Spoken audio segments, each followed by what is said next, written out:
I'm Alexis Geist, I'm 24 years old, and I was born with a heart defect. Growing up, I really never considered heart problems to be something that would affect me, something that would affect my family. We were all very active, very healthy. We didn't know of any family history, and so it was something that was just out of my mind. When I started working for the American Heart Association in 2009, and obviously I was a Grad for Women director, it became much more evident to me that there was a bigger health risk for me, just simply because it does kill 1 out of every 3 women. So I think I knew in the back of my mind, you know, as I was promoting the American Heart Association every day, that it was something that eventually I need to be aware of. Again, I never really thought that it would affect me, especially the first year of my service at the American Heart Association. It just never occurred to me it would be something that I would have a problem with. So I just kind of put it out of my mind. I ate fairly healthy, I exercised enough, I did all the right things that I was supposed to do, except one, and that was listening to my body.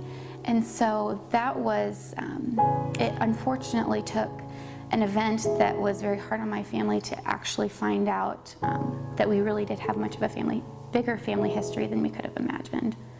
On September 5th, I got a call that my mom's sister passed away. And it was very sudden, very unexpected. And again, I didn't even consider a heart problem because she was too young. She was only 49 years old. I thought maybe it was a brain aneurysm. I thought it was maybe a pulmonary embolism, something that was not related to an overall heart health or heart problem. So needless to say, my entire family was pretty shocked when we found out that it was sudden heart failure. And part of the problem was that she had mitral valve prolapse, and I believe the medical examiner had said that the valve just completely stopped working. And that was quite a shock to my family because no one knew she had that. But then we started finding out that my grandma, so my mom's and my aunt's mother, has it, and my great aunt, so my grandma's sister, had just found out that she had it as well.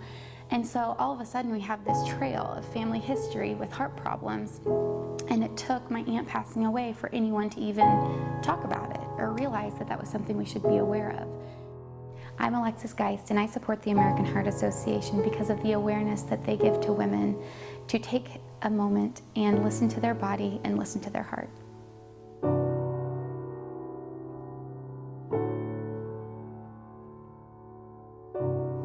Hi, I'm Jill Lewis, and I am a heart and a stroke survivor.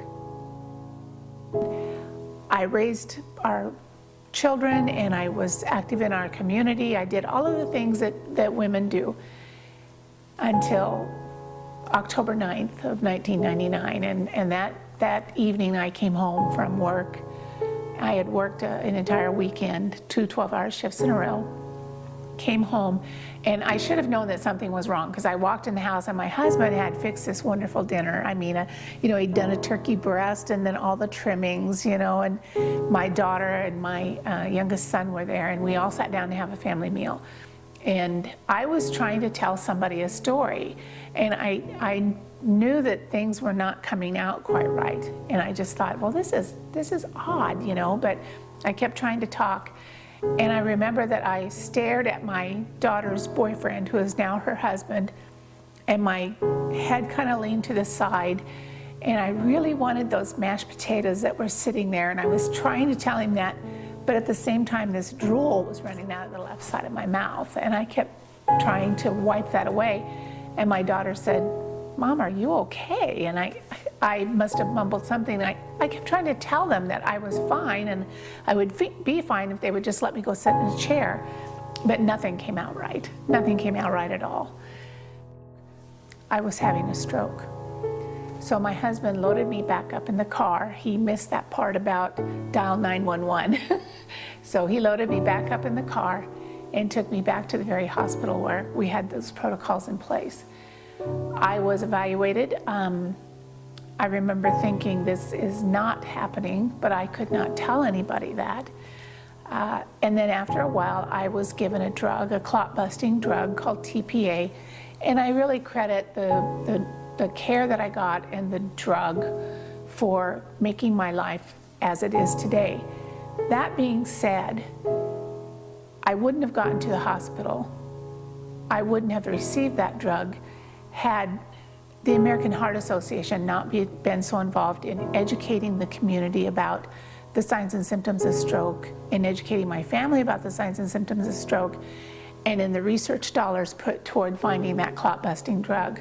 So you can have all the drugs in the world that you want, but if people don't know about them, or if they don't know about the signs and symptoms of stroke, it's a waste of money.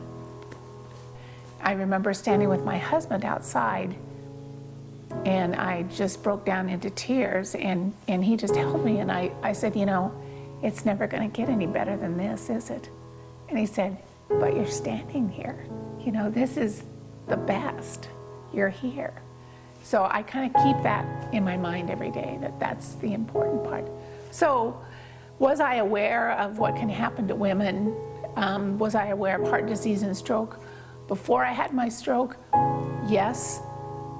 Did I think it was ever going to happen to me? No, because it happens to other people. It never happens. It would never happen to me.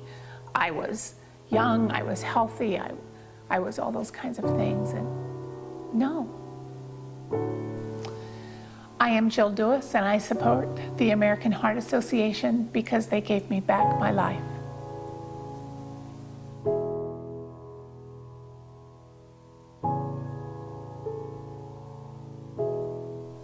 My name is Kevin Snyder. I'm 32. I lost my wife at the age of 31 to a heart attack. On November 23rd, 2009, I got a phone call on my way home from school, and it was my wife. She said that she wasn't feeling good and she was going to lay down. Then about 20 minutes later, she called me and said she thought she needed to go to the emergency room. I was still about 30 minutes from home, so we got a hold of the babysitter to come over and get the kids, and she was going to take her to the emergency room. When I got home, I swung by home on the way to the hospital, and the babysitter's car was still there. So I went in, and when I was walking through the door, the ambulance pulled up behind me, and Rebecca had passed out on the floor. And the ambulance, the volunteer fire department, they came in, and they started CPR. They had to shock her to try to get her heart going again. Then they moved her to the hospital in the small town we lived in, and they tried to get her stabilized. They probably worked on her for over an hour, and they were going to life flight her to Kearney, but the weather wasn't good enough, so they transferred her by ambulance, and the Kearney ambulance met them halfway. And a friend of mine took me over there, and that night was just kind of up and down. They'd come in and told me they had her stabilized, and then I'd hear a code, and she was the only one in that part of the hospital, so I knew it was her. When they did have her stabilized, they allowed me to go in the room with her. And I feel that she knew I was there, even though she couldn't really respond. And then on November 24th, in the late morning, they told us that they had lost her. They had done everything they could. They did some bypass surgeries. They had removed a clot that had resulted from the leak in the artery. And they were hopeful. They had thought before that they would get her heart going. Her body had just been deprived of oxygen for too long, that she just couldn't keep a heartbeat. And I think she would have been very, of course she wouldn't have been happy that